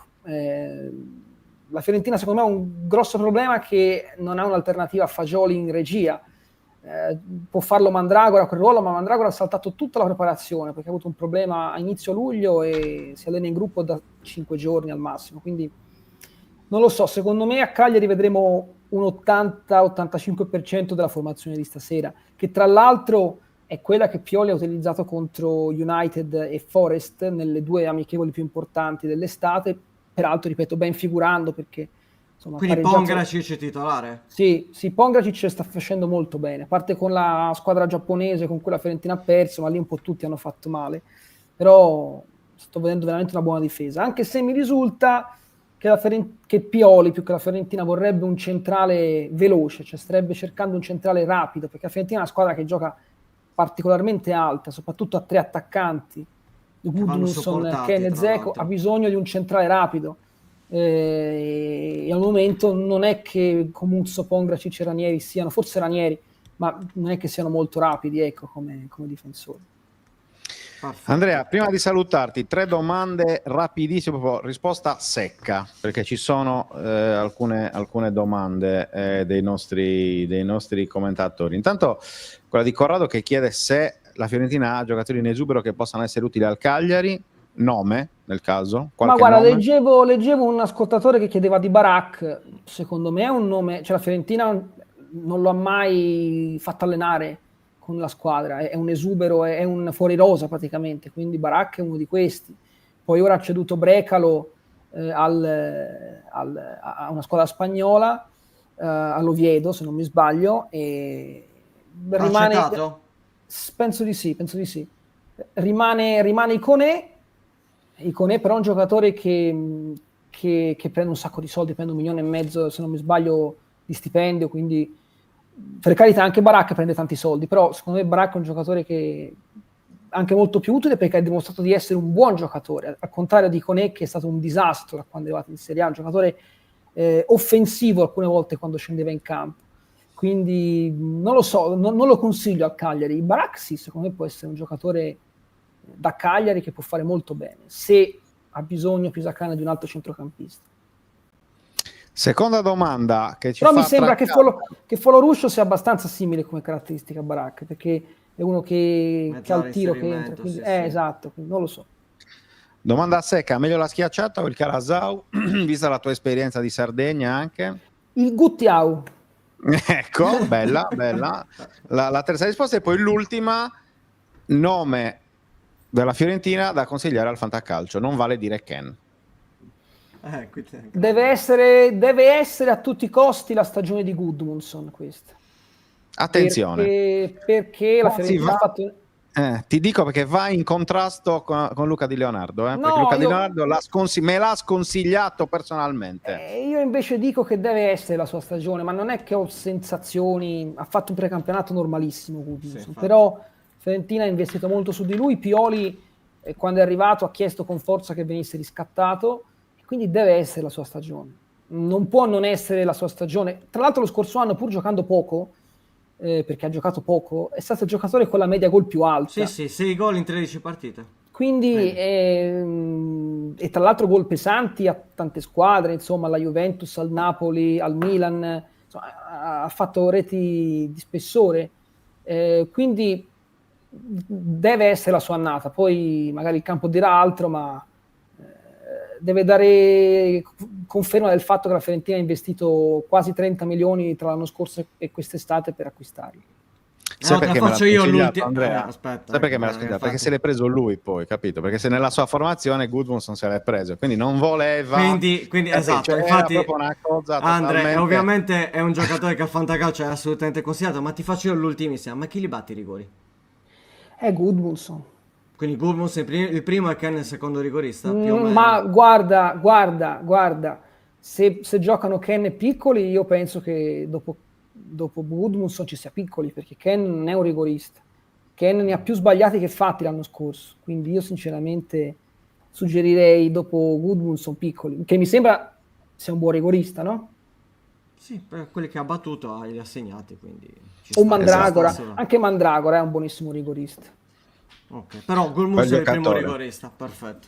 Va benissimo. Va bene, Andrea, grazie. Grazie davvero di essere A stato voi. con noi, di averci aperto un po' anche chiarito un po' il fronte Fiorentina. Quindi grazie davvero di essere stato con noi. A voi buona Ci giornata. sentiamo presto. Ci vediamo domenica. Sì? Ci vediamo Sì. domenica, esatto, ci vediamo domenica. Ciao Ciao. Andrea, buona Andrea. giornata. Ciao, grazie mille. Ad Andrea Giannattasio da Firenze, Lucone. Chiudiamo, ci teniamo ancora 5-6 minuti, insomma, un po' per rispondere anche ai tanti Sono commenti. tantissimi. Intanto voglio dire anche a chi commenta, ma cosa ce ne frega della Fiorentina? Ragazzi, cioè, allora, patti chiari, amicizia lunga. Il giovedì sarà sempre dedicato alla preparazione della prossima partita del Cagliari, la partita entrante del Cagliari. Ok, quindi giovedì prossimo avremo un giornalista di Napoli, quindi mettetevi in testa che il giovedì uno degli ospiti sarà un giornalista della squadra avversaria, perché vogliamo sapere com'è l'ambiente avversario, come gioca la squadra avversaria e quant'altro. Quindi lo diciamo oggi, dichiariamo oggi per tutto l'anno, ok? Quindi non voglio più vedere commenti, chi se ne frega, potete staccare a quel punto, ok? In totale serenità, nessuno di noi si offende, ok? Esatto. Seconda cosa, leggevo anche vari commenti, anche insomma un po' in generale anche sugli altri affari, sul fatto che magari non si legge niente sui difensori e quant'altro. Allora, da una parte vuol dire anche una cosa, che Angelotti sta lavorando sotto traccia, così come è successo con Kilixoi, perché Kilixoi è stato un nome totalmente a sorpresa, cioè tirato fuori da un cilindro, dal nulla, senza che nessuno di noi potesse in qualche modo aspettarsi un colpo del genere. Quindi immagino che anche da quel punto di vista Angelotti stia lavorando in quel modo. Seconda cosa, non buttiamo nomi a caso, come giustamente mi suggerisce il buon Matteo Zizzola. Non ci piace buttare nomi a caso, cioè perché sennò potremmo farvi 30 nomi, cioè prendiamo Transfermarkt o la lista della Lega di Serie A, vediamo tutti i giocatori che possono essere in uscita, che so, Rugani, chi ha l'Inter in uscita, non lo so, Aslani, che ha quasi firmato per il Torino. Esatto, cioè, nomi a caso. Allora, se volete quello, andate da un'altra parte. Noi vi facciamo i nomi che sappiamo esattamente che sono reali, ok? Poi che non vuol dire che arriveranno al 100%, perché come sapete il mercato, no, anche come ieri su Spendi, cioè Spendi è uno dei nomi sul taccuino di Angelotti, ma non è detto che Spendi arriverà a Cagliari domani o entro il 1° settembre, no, perché magari ne arriva un altro. Ieri è stato fatto il nome di Boadu da Pedullà, Boadu perché rientra in questa logica? Perché Boadu è un giocatore assistito dal team Raiola. Il team Raiola a Cagliari ha tanti giocatori, ha Pisacane, Vinci Guerra, Idrissi, Deiola e tanti altri. Ok, quindi è chiaro che ogni tanto poi c'è anche soprattutto in questo momento molti nomi escono perché il procuratore amico di dice guardate che se vi so che state cercando un attaccante, se volete c'è questo, ok, e quindi poi magari al giornalista, esatto, cioè, quindi anche un po' per spiegare ancora una volta come funzionano queste logiche, e sappiate soprattutto che in questi ultimi 10 giorni purtroppo sarà anche la regola di nomi, okay. Ecco, noi abbiamo fatto dei nomi che sono Saladin, Romano, lo svizzero della Roma, Spendi, capitano della Primavera. Ecco, perché queste sono notizie che abbiamo di prima mano, sono nostre, le abbiamo verificate, e quindi c'è un interesse, c'è una sostanza nella notizia, e quindi ve lo diciamo. Gli altri, sinceramente, noi di Kumbulla non abbiamo mai scritto. Perché a noi dal giorno, cioè non è che non abbiamo mai provato a chiedere e via dicendo, noi lo possiamo anche dire, lo possiamo svelare, abbiamo sentito la gente il giorno che è uscita questa voce ci ha detto guardate, mi hanno cercato in 12 squadre tra Italia e Spagna, ma tra queste 12 squadre non c'è il Cagliari, se c'è qualcosa vi avviso. Non ci ha mai più avvisato, non abbiamo mai più scritto. Kumbulla non è arrivato. Perché Kumbulla doveva andare in Spagna, evidentemente, e quindi è così, fondamentalmente. Io vi dico, mancano 11 giorni. Secondo me che Zortea e Piccoli partissero era scritto da mille cose. La prima, Piccoli aveva già disdetto la casa al 31 agosto.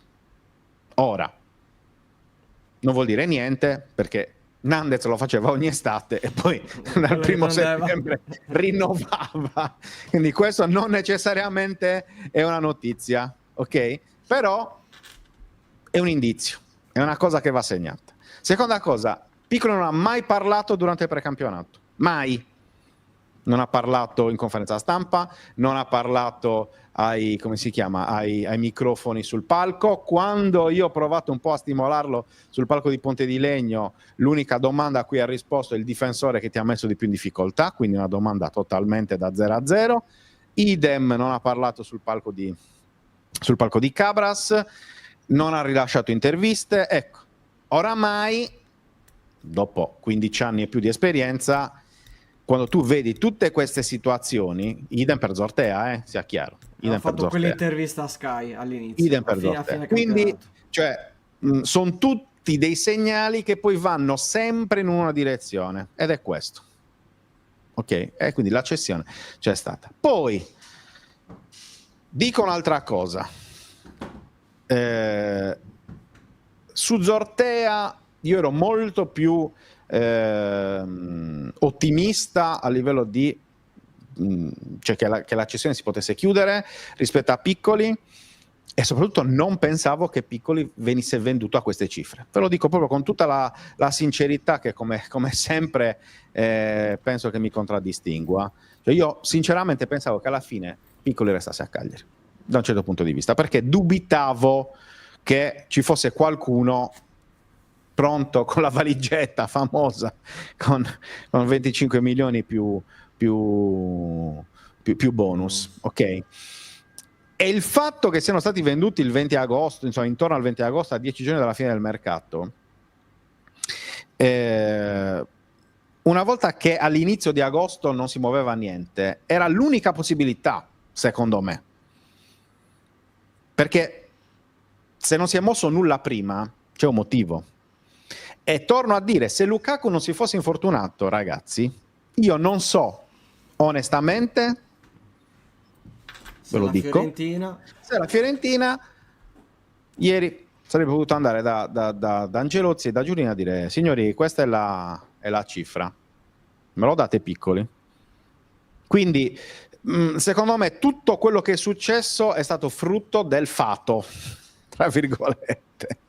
Tutto frutto Sì, ma del poi come mercato, in qualche succede, modo, succede no? anche in altre situazioni, quando comunque si verifica, ha ricordato Andrea prima, ricordati lo scorso anno l'infortunio di Scamacca, Retegui che va dal Genoa all'Atalanta e lì poi c'è tutto un cambio di...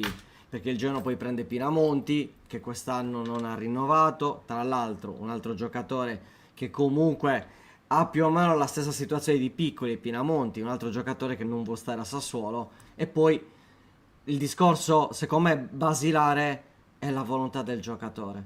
Se tu non puoi tenere dei giocatori che non vogliono... Ma poi, ragazzi, le partite mi pare che le abbiamo Allora, viste tutti, Lukaku c'entra perché sblocca il meccanismo, ok? Perché sblocca tutto il resto, tutto il giro. Ricerca Cioè, dell'attaccante. è il caso, è l'azione che fa partire tutto il gioco. Ok, grazie Damiano Grazie Marco. Damiano. Grazie mille, Damiano. Grazie davvero per questa donazione. Quindi dicevo, è il famoso attentato di Sarajevo che fa partire la prima guerra mondiale, capito? E il casus belli è quello che sblocca, è l'azione che sblocca il tutto, anche perché voi siete così convinti che se la Fiorentina non avesse preso Piccoli, il Napoli non l'avrebbe preso, non si sarebbe buttato su Piccoli. Guardate le cifre che sta spendendo il Napoli, che va a spendere il Napoli, come Nil dice, il Napoli era pronto a mettere 30 milioni per... sì, secondo me... I soldi li ha, Cioè- Ne ha speso 35 per Luca. Poi su tutto questo, ok, possiamo discutere sulle modalità e sulle tempistiche. Su questo io credo che è difficile non essere d'accordo sul fastidio, ok? Perché è chiaro che se Piccoli fosse stato venduto 10 giorni fa, 5 giorni fa, 7 giorni fa, 8 giorni fa, quello che volete, chiaramente la piazza avrebbe reagito in un modo più semplice. Cioè, che Piccoli fosse in partenza, ragazzi, lo stiamo dicendo dall'anno scorso, dal giorno che è stato riscattato, si sapeva che Piccoli sarebbe potuto partire, e più passavano i giorni più diventava possibile questa cosa, questa eventualità. Credo che su questo siamo tutti d'accordo, e io continuo a dire che durante l'estate tutti dicevano questo Cagliari sta facendo grandi acquisti, e io dicevo, ragazzi, piano, stiamo calmi, stiamo sereni, perché quei due, che erano appunto Zortea e Piccoli, sono il tesoretto, sono coloro che possono portare i soldi veri al Cagliari. E soprattutto, siccome giustamente dice Nil, diciamo che non era particolarmente innamorato del Cagliari Calcio, queste cose si fragano, per utilizzare un termine tecnico. sentono. Te ne accorgi immediatamente La chi ci sensazione. tiene e chi ci tiene un po' di meno, ok? Ripeto, la tempistica infastidisce, e su questo siamo tutti d'accordo. Io credo però che comunque ci siano ancora 12 giorni, 11 giorni, quello che è, per poter intervenire, per poter fare le migliorie giuste, ma soprattutto sposo in pieno il pensiero di Zizzo, che ha detto prima: io mi concentrerei più sulla difesa invece che preoccuparmi per l'attacco, perché l'attacco c'è già un reparto larghissimo. E se il Cagliari gioca in modo diverso rispetto a quello che abbiamo visto fino all'anno scorso, onestamente, allora Corrado dici giustamente, preoccupa il fatto che Piccoli abbia sempre giocato titolare, Pisacca ne avrebbe dovuto provare alternative. Perfetto, come fai a provare alternative se non ce le hai? E soprattutto, se tu Piccoli e Zortea li devi in qualche modo vendere o non li devi deprezzare, come fai a non farli giocare durante il precampionato? Cioè fai il precampionato con Borrelli al posto di Piccoli? O con Felici e Zappa al posto di Zortea? No!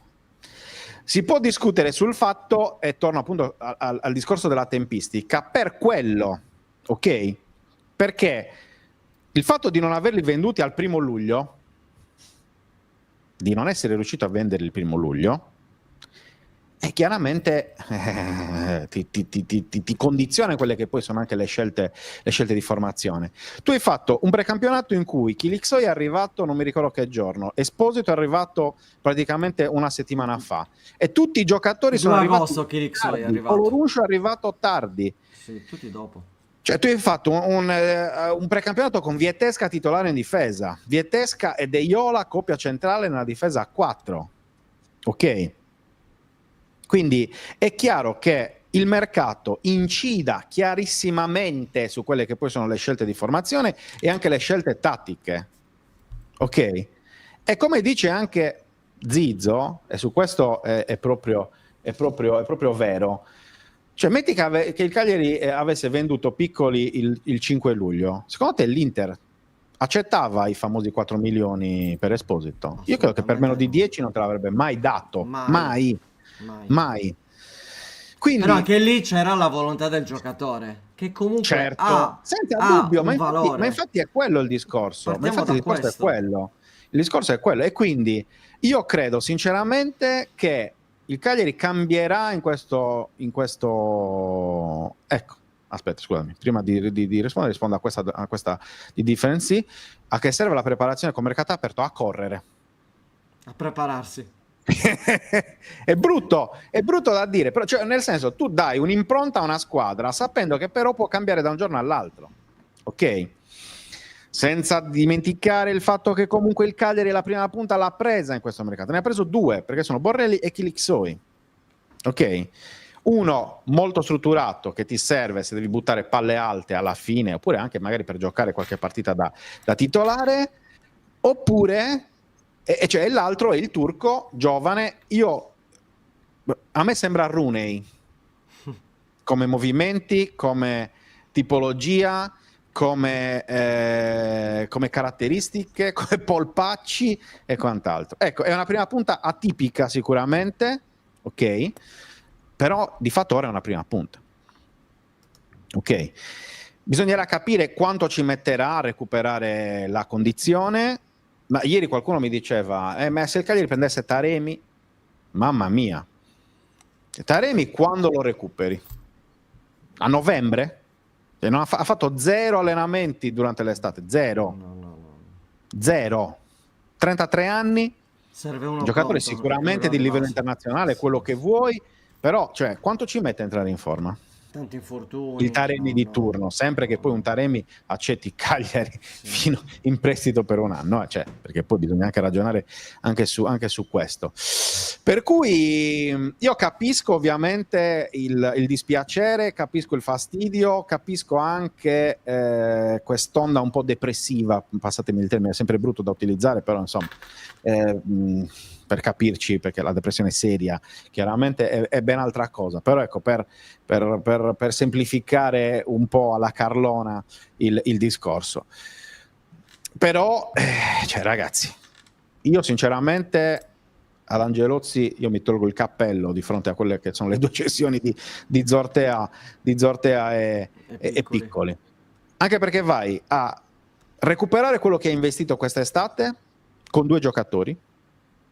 Cioè tu hai comprato 5 giocatori e li hai ripagati con 2, quindi già solo quello andrebbe sottolineato, e soprattutto comunque hai 10 giorni ancora per trovare un altro attaccante, che secondo me il Cagliari prenderà comunque, perché il Cagliari comunque prenderà un altro attaccante. Senza essere chiaramente con l'acqua alla gola, nel senso che senza essere con l'acqua alla gola, nessuno vi che ti dico tira anche il di prezzo, più. lo vuoi? E vi Ok, dico questo è anche il di prezzo. più. E vi dico anche di più. Cioè, chi portereste voi adesso? Cioè voi andreste a prendere con i soldi che ti sei fatto da piccolo, andreste a prendere una scommessa o andreste a prendere un giocatore pronto? Perché il giocatore è pronto, bisogna capire su chi nel caso ti indirizzi. Perché se tu vi dici, vabbè, io vado su Pinamonti, Pinamonti, ragazzi, cosa vuoi dirgli? Peccato che prenda 4,4 milioni di euro all'ordo, che vuol dire 2 milioni e fruscia, insomma, ok. Quando li paga il Cagliari? Cioè, ma stiamo scherzando? Non è pensabile. Cioè, non a caso Pinamonti era uno dei nomi che stava facendo il Napoli perché il Napoli ha una capacità di acquisto diversa, perché magari anche la Fiorentina poteva prendere il Pinamonti di turno. Ma se andate a prendere Cutrone, Varga, Zaniolo, sto leggendo tutti questi nomi, no? Boadu, cioè, ma sono quale di questi non è a suo modo una scommessa? Cioè, voi pensate che se il Cagliari prende Cutrone fa 15 gol al Cagliari o 20 gol? Non li ha mai fatti. Garantiti? Non li ha mai fatti. Non lo so, magari ne fa anche 30, magari ne fa anche 30. Però a questo punto cosa ti dà in più quel tipo di giocatore? Secondo me ci dobbiamo abituare, e ve lo sto dicendo già da molto tempo. Cioè, il calcio italiano è cambiato. E se andate a vedere le rose di tutte le squadre che lottano per gli stessi obiettivi del Cagliari, sono tutti giocatori futuribili. Tutte Verona, scommesse. Sì. Parma, Vari Lecce che ha avuto Kristovic, Cremonese, cioè tutta una serie di giocatori. È chiaro che adesso il Milan va a prendere Harder, danese dello Sporting Lisbona. Cosa ha dimostrato Harder nella sua carriera fin qui? niente. E lo paghi 30 milioni? Cioè, bisogna sempre capire e trovare il giusto punto di incontro sul termine scommessa, su quello che vuol dire comprare giocatori, perché se il Cagliari vuole dire prendete un giocatore pronto, ma chi vai a prendere? Ripeto, se ti porti Pinamonti, Pare che poi come fai con Pinamonti l'ingaggio? esatto. Perché porti Pinamonti ma e gli poi altri devi far che magari hai giocare. portato con un ingaggio inferiore, cosa ti dico? Ma perché stai dando 2 milioni e mezzo a Pinamonti? Perché se Pinamonti ti fa 40 gol, dici, beh vabbè, allora gli sto, cioè, ogni singolo euro è assolutamente meritato. Ma se invece floppa? Cioè, bisogna capire sempre, in maniera realistica, qual è il ruolo del Cagliari in questa Serie A. Ok? Può dare fastidio, può non piacere, ma qual è il ruolo del Cagliari? Adorante l'ha preso il Venezia. Sì, ha già cambiato l'ha già squadra. ha preso il Venezia. Ok, la verità è che non c'è nessuno sul mercato, non c'è nessuno di veramente utile in questo momento alle cifre che vorrebbe il tifoso e che vorrebbe lo stesso Cagliari.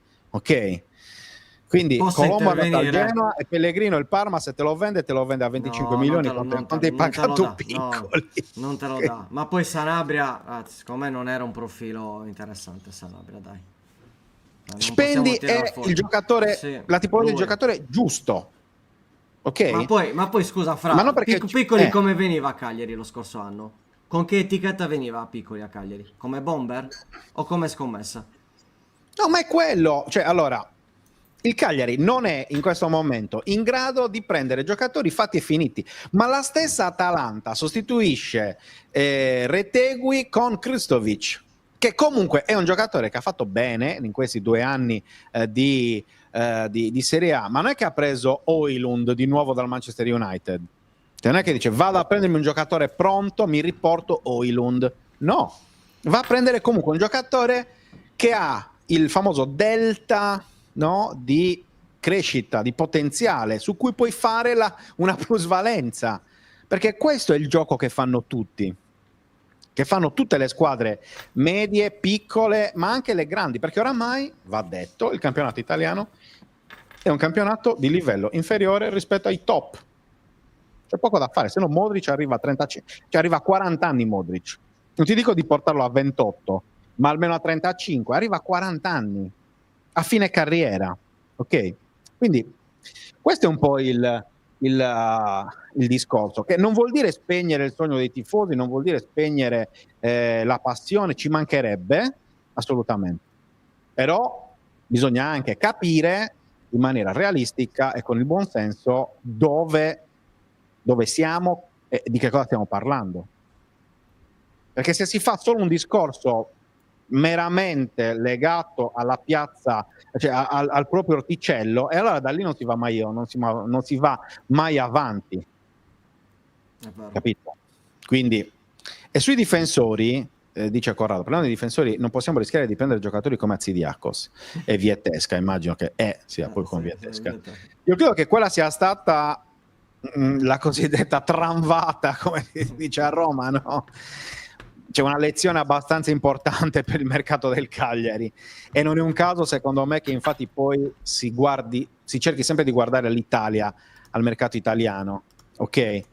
Per cui quello è il discorso. Bisogna capire chi in Italia in questo momento può fare al caso del Cagliari, cioè chi effettivamente può essere un giocatore pronto, utile da subito, e che soprattutto se non gioca che non rompa le scatole, detto in maniera molto molto brutale. Che è un fatto da non sottovalutare questo. Certo, Proprio che ma in non tutti i rompa le reparti, scatole, non solo in perché altrimenti difesa. se rovini lo spogliatoio, ciao. Non solo in difesa, perché se no vale lo stesso discorso per il centrocampo, no? Va via Rog, che tra l'altro è partito, quindi ha già lasciato Cagliari.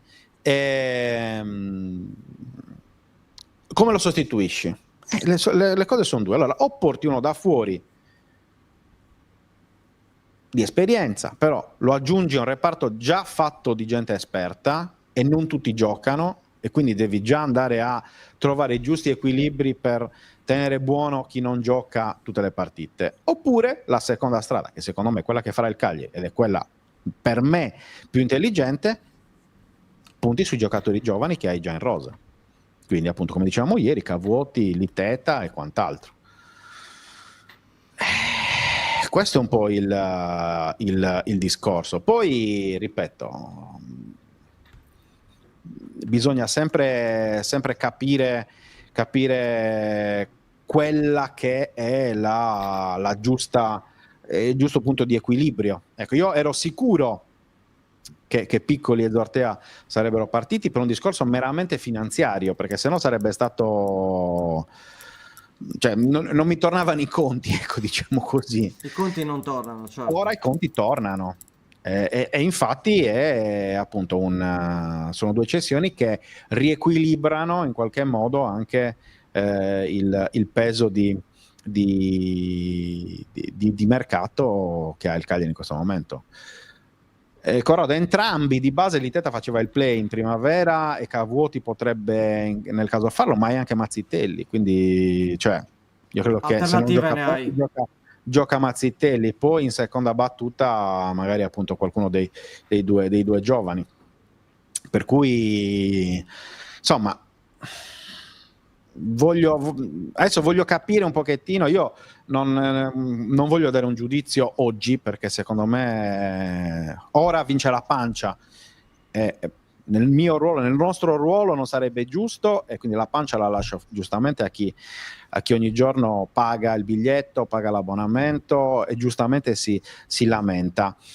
Voglio vedere a mercato finito, soprattutto dopo le prime giornate, il tipo di equilibrio che raggiungerà il Cagliari. Nel senso, cioè una volta che Kilixoi sarà in forma dal punto di vista fisico, ecco, allora si potrà capire giocatore, cioè il reale peso del giocatore, la reale importanza del giocatore negli equilibri del Cagliari. Soprattutto voglio capire chi arriverà in difesa, perché in difesa torno a battere quello che diceva anche Matteo Zizzola, cioè il problema è la difesa in questo momento, perché sono pochi e in qualche modo male assortiti, e quindi sicuramente ci saranno degli innesti. Se Salahdin sarà confermato appunto che oramai insomma sia quasi fatta, quasi addirittura d'arrivo, sarà sicuramente un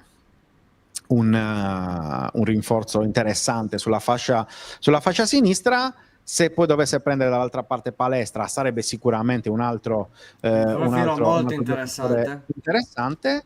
E quindi vedremo un po'.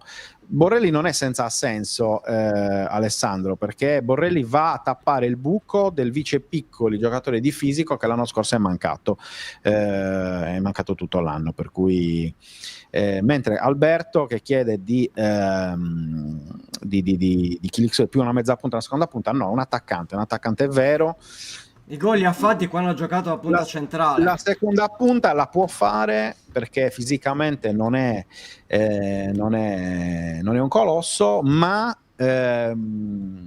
ma come caratteristiche tecniche, ecco, non fisiche, è più un centravanti. Ripeto, a me ricorda Rooney, tanti dicono di Agüero, ma secondo me è proprio più è un 9,5 che però va più sul 9 che sul 10, ecco, come tipologia. Cioè,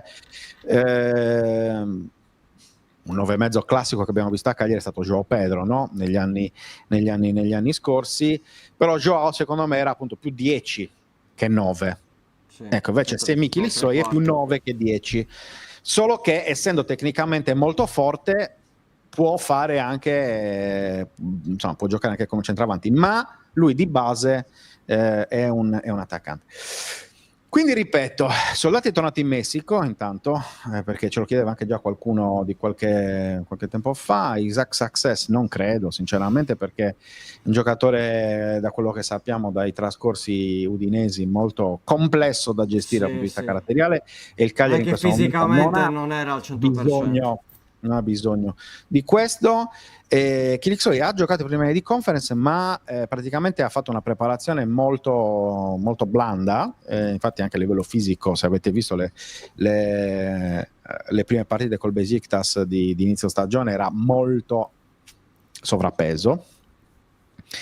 Probabilmente ha fatto un'estate di bagordi, beato lui, però adesso sta chiaramente ha iniziato a recuperare forma, a recuperare anche, cioè a perdere peso e a tornare a essere in forma. È un giocatore molto particolare a livello di conformazione fisica, perché io raramente ho visto un giocatore con quei polpacci distribuiti su 1,78 m di altezza. Cioè, di solito quei polpacci ce l'ha uno di 1,90 m come lo stesso Piccoli, ok?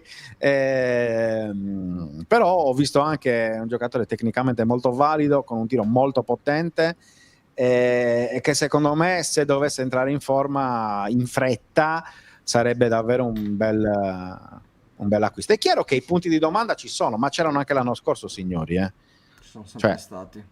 Perché era la prima stagione vera di Zortea da titolare, la prima vera stagione di Piccoli da titolare, di Adopo e di tanti altri. Per cui, insomma, vedremo. Carboni? No, abbiamo già detto prima, caro Alberto. Va bene? Sì. Direi che sei stato più che esaustivo. Chiuderei con questa massima di Gianluca che dice di fisica è subodesante efis, più o meno effettivamente ricorda un po' tipo quella. Pace anche di Raja. anche. No, però lui è molto più grosso, cioè insomma, veramente fa paura a livello di diametro del polpaccio. Davidovic non ho nessun tipo di informazione in merito, quindi non lasciamo saprei. perdere, ragazzi, anche Davidovic. Va bene, Luca, allora, in chiusura, vai. Allora, in chiusura, Fantacalcio. chiaramente, io vado sul discorso Fantacalcio. Oggi chiaramente ne abbiamo parlato meno, ma perché ricordiamo che stasera ci sarà la diretta del giovedì dalle 19, con la prima ufficiale, perché comunque parliamo della prima giornata di campionato, quindi ci sarà il classico format, consigliati, probabili formazioni, primi consigli su chi schierare, e in questo caso, visto che Lega Fanta 131 siamo arrivati a 380 iscritti, quindi grazie davvero per questa Record partecipazione. storico? Penso di sì, e poi bisogna chiedere a Roberto. Aspetta, chiedo a Roberto al volo, vediamo un po'.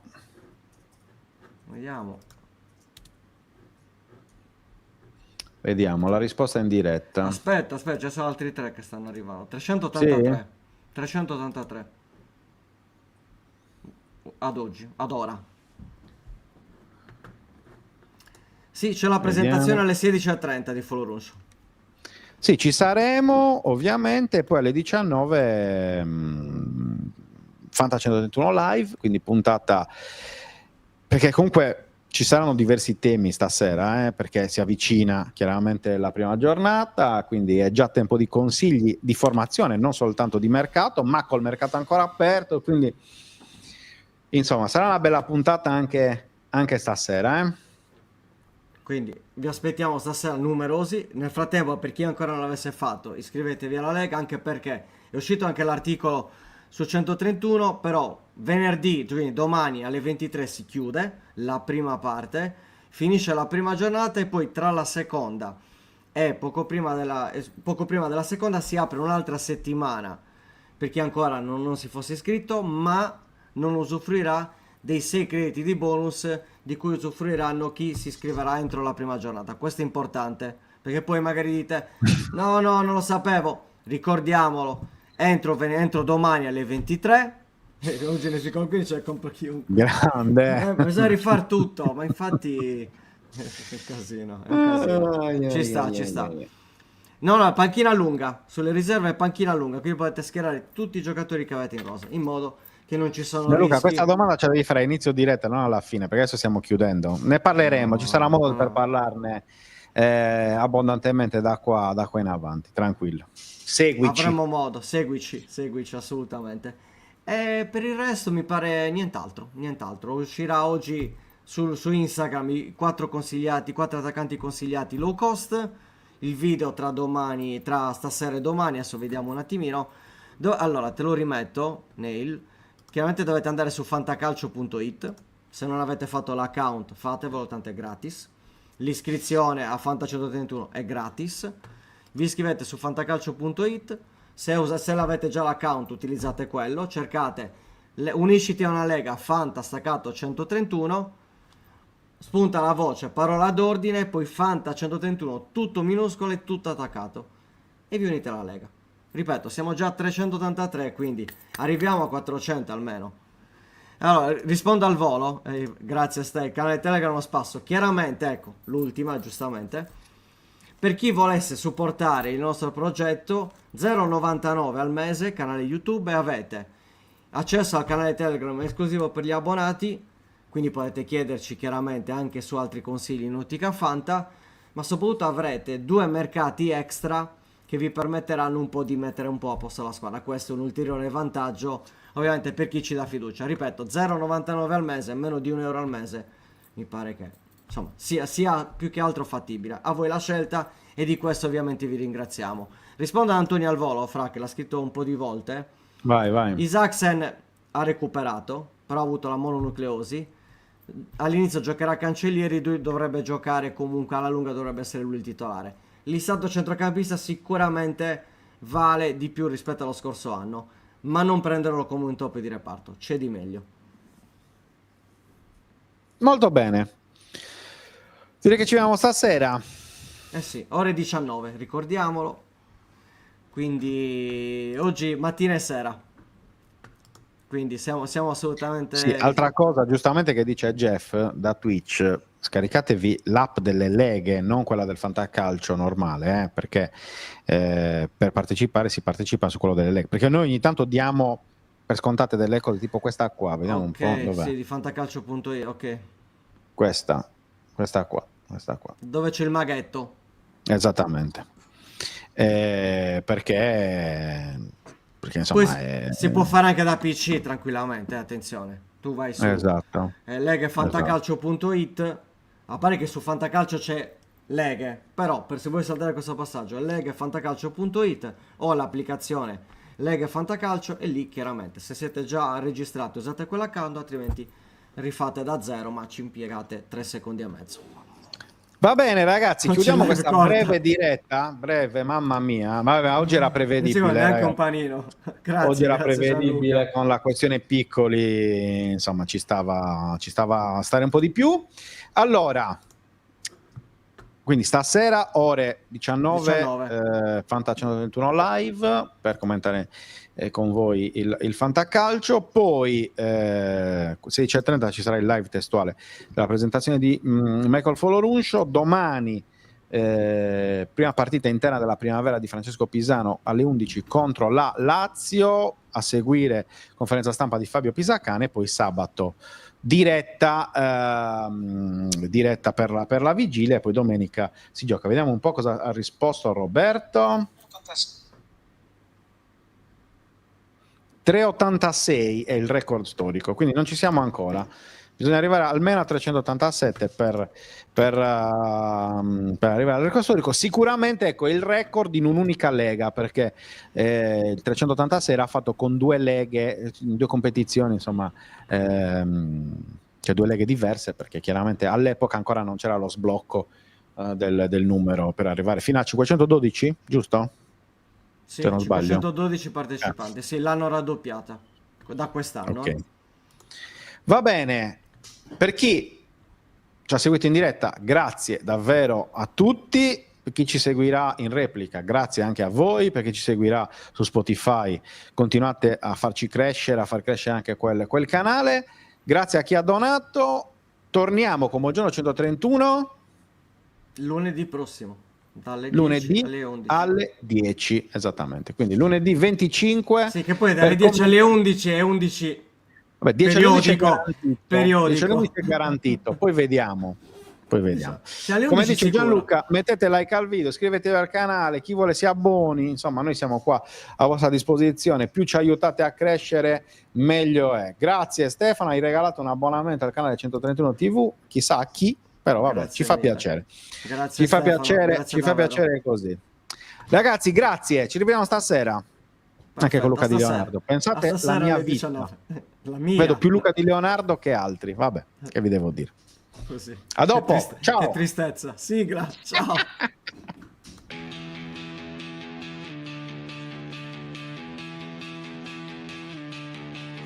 La sveglia suona, la redazione in pista, Sardegna in diretta, c'è voglia di notizia, storie di sport, un'isola in piena, storie di vita, a voce alta, alza il volume, fatti sentire.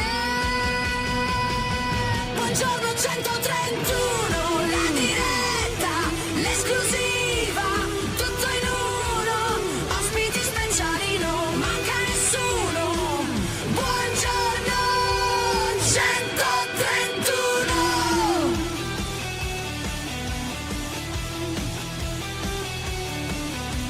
Storie di sport, storie da raccontare, tra il campo e il mare c'è tanto da dire.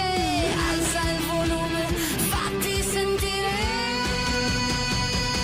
Buongiorno 131, la diretta, l'esclusiva, tutto in uno, ospiti speciali, non manca nessuno.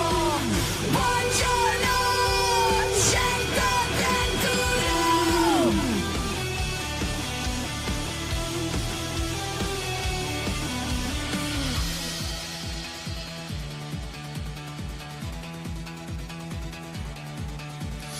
Alza il volume, fatti sentire la Sardegna voce, è pronta a stupire, un ritmo che batte, che non vuol finire.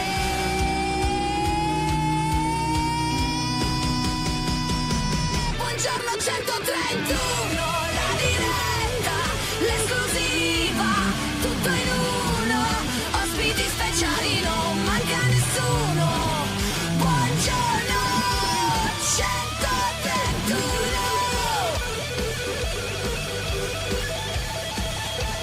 131.